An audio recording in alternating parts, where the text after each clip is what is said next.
Hey, shalom, shalom. Good night or good day wherever you are in the world.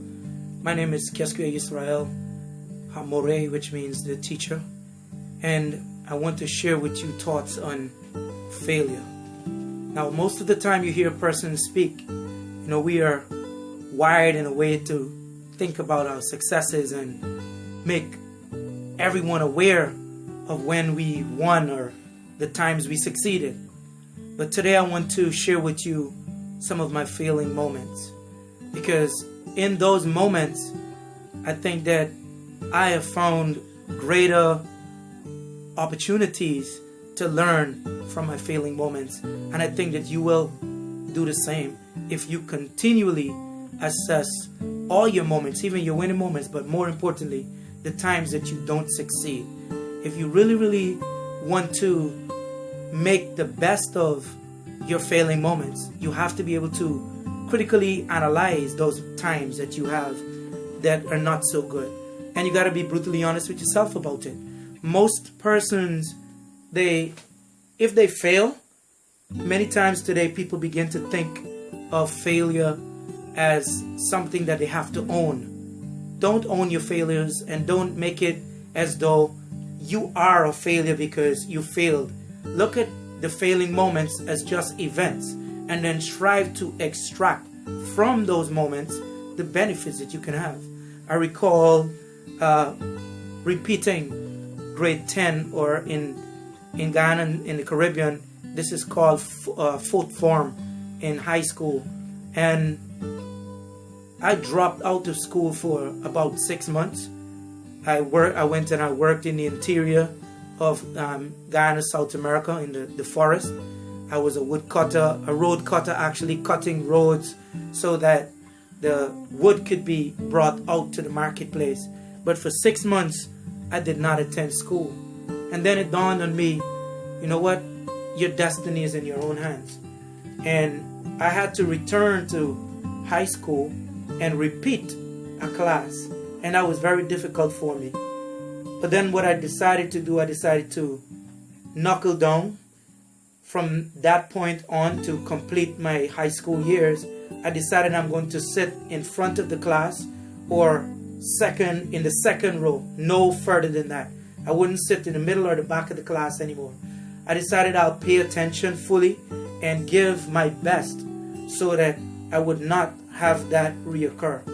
It was somewhat devastating, but yet I looked at it as a challenge, because the children that came into that form with me, they were the children that were younger at that time, and it was kind of knock on your ego, but I used that opportunity to become better as a student, and all in all it paid off well, as I was able to end my high school years with some flying colors. Not bright, but in those days 6 subjects was something that persons looked at as, oh, you've made it.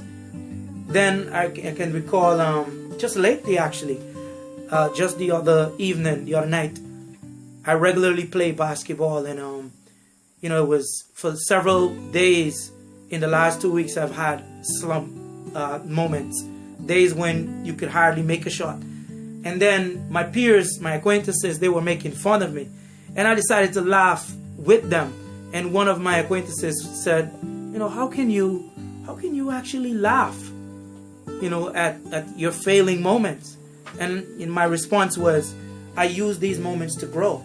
I see these moments as challenges. I see them as opportunities to get better. It gives me an opportunity to really analyze myself critically again, see what I wasn't doing right, or did I rest enough, or my weight training program, was it too much, too little bit? What is it that I need to get better at? And then the next day, doing well and hearing them compliment me, it was just showing you that these failing moments are just events.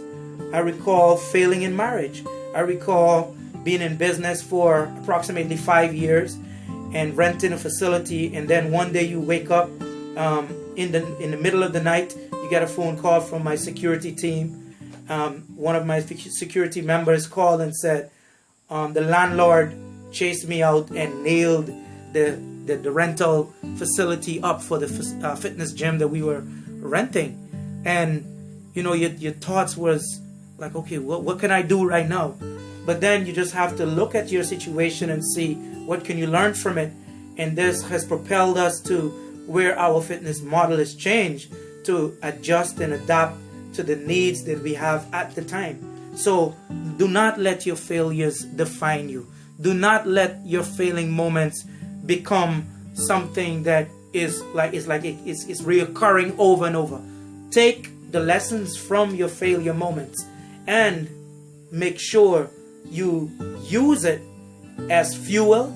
Make sure you use those lessons as a mirror that you use as reflection, so that tomorrow when you're faced with the same circumstances, you're able to apply the wisdom that you extracted from those lessons and do better.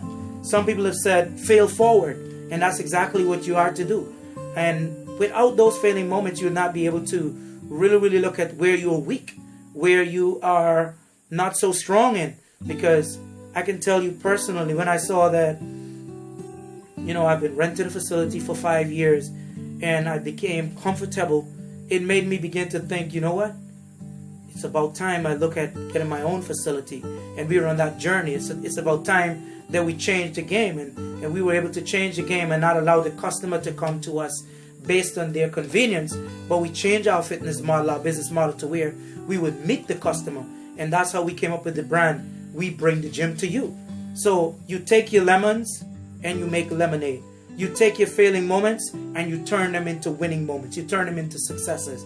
And this is how you will continually move upward in a spiral upward in your journey through life. Do not let your failures define you. Let them be lessons as you are a lifelong student. And then you take those lessons, and create wins for your future. Cheers. Shalom, shalom.